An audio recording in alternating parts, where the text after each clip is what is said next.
Cherchez à plaire à Dieu et non aux hommes. Bonsoir à tous, c'est Melinda Myriam. J'espère que vous allez bien. Moi, je vais bien par la grâce de Dieu.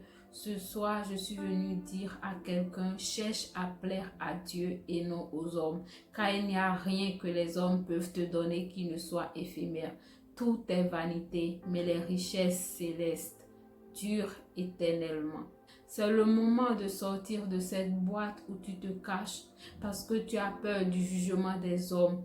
Tu as peur du fait qu'ils peuvent te dénigrer. Peut-être tu subis des mépris, des humiliations et tu te dis que tu es seul. Le Seigneur me dit ce soir de te dire que tu n'es pas seul car lui-même il a subi ces choses par amour pour nous afin que nous soyons élevés, afin que nous soyons bénédictions. Je suis venue te dire que c'est le moment de quitter cette boîte. C'est le moment de renoncer à cette vie ténébreuse et d'aller éclairer et d'aller impacter.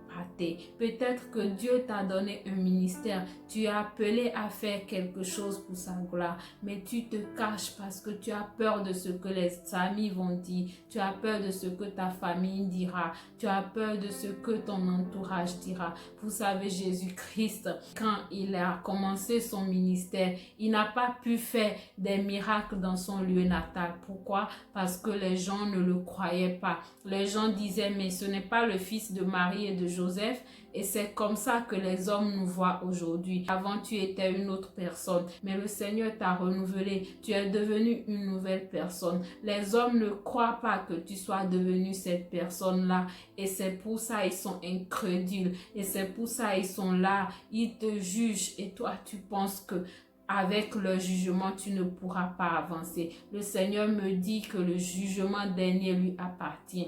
Le Seigneur me dit de te dire que à lui seul appartient la justice. Alors laisse-toi aller, laisse-toi guider. Ne cherche pas à plaire aux hommes. Ne cherche pas à faire des choses justes pour la gloire de ce monde, car la gloire de ce monde terminera un jour. Vous savez, Jésus-Christ, quand il était sur le point d'être crucifié, Pilate était devant le peuple. Il demandait au peuple, que voulez-vous que je fasse de cet homme?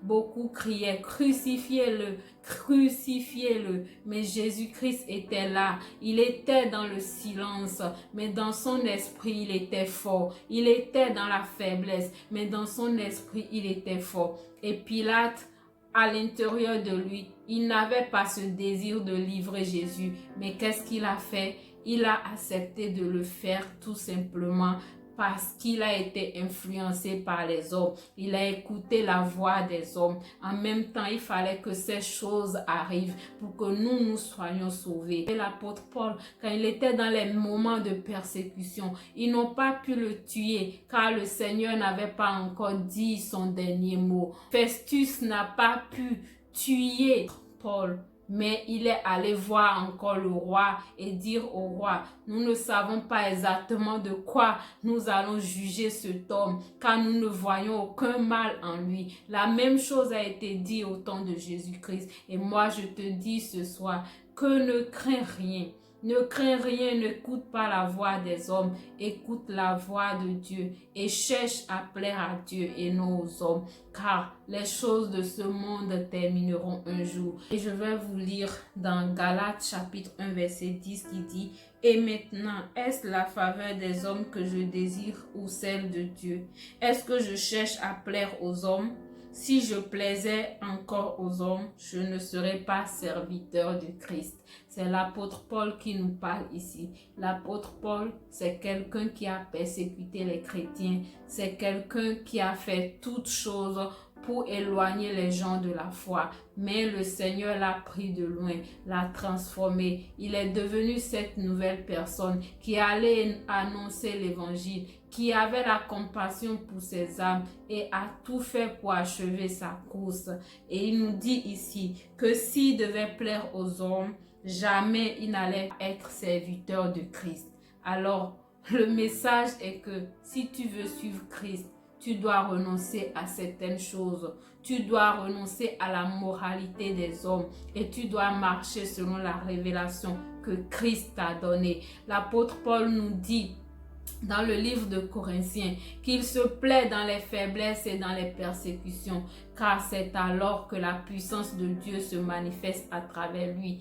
Alors sors de cette boîte. Peut-être que ta famille t'a dit que toi, tu ne deviendras pas telle et telle chose parce que dans votre famille, vous êtes des pauvres. Dans votre famille, vous êtes ci et ça. Et tu es là, tu penses que toi aussi, tu seras comme eux. Le Seigneur me dit de te dire non, non, non, non, non. Ce n'est pas ta famille qui a un plan pour ta vie. Ce ne sont pas tes amis, ton entourage, mais c'est lui qui a un plan merveilleux pour ta vie. Tu dois y croire. Tout est possible à celui qui croit. Et je suis venue te dire, ne cherche plus à plaire aux hommes. Cherche à plaire à Dieu. Quel que soit ce que les hommes te feront, laisse-les faire et laisse Dieu te donner cette justice-là, car la justice lui appartient. Jésus-Christ nous a dit que celui qui témoigne de lui, c'est son Père qui est dans les cieux. Jésus-Christ n'a pas besoin qu'on lui fasse de publicité. Jésus-Christ n'a pas besoin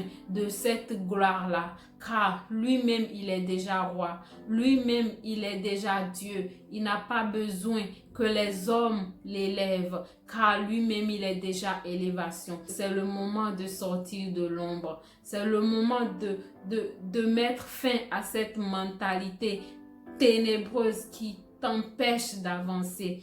C'est le moment de cesser d'écouter les mensonges du diable qui veut te faire croire que tu ne deviendras rien, qui veut te faire croire que tu ne feras rien. Laisse-moi te dire que tu es né pour prier, tu es né pour impacter. Laisse-toi guider par l'Esprit de Dieu et c'est alors que tu verras la gloire du Très-Haut. Et je vais vous lire encore dans Jérémie chapitre 17, versets 5 à 8 qui nous dit « Ainsi parle l'Éternel. Maudit soit l'homme qui se confie dans l'homme, qui prend la chair pour son appui et qui détourne son cœur de l'Éternel. Il est comme un misérable dans le désert et il ne voit point arriver le bonheur. Il habite les lieux brûlés du désert, une terre salée et sans habitants. Béni soit l'homme qui se confie dans l'Éternel et dont l'Éternel est l'espérance. Il est comme un arbre planté près des eaux et qui étend ses racines vers le courant.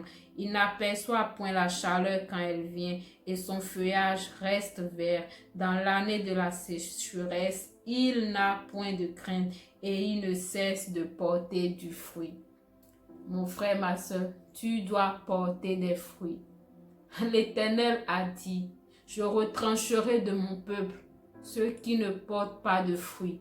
Et ceux qui ne portent pas de fruits seront coupés et jetés dans la géhenne. Veux-tu être jeté dans la géhenne? Veux-tu rester sans porter de fruits? Ce message est pour toi. Ne crains rien, car avec le Seigneur, nous avons de l'assurance.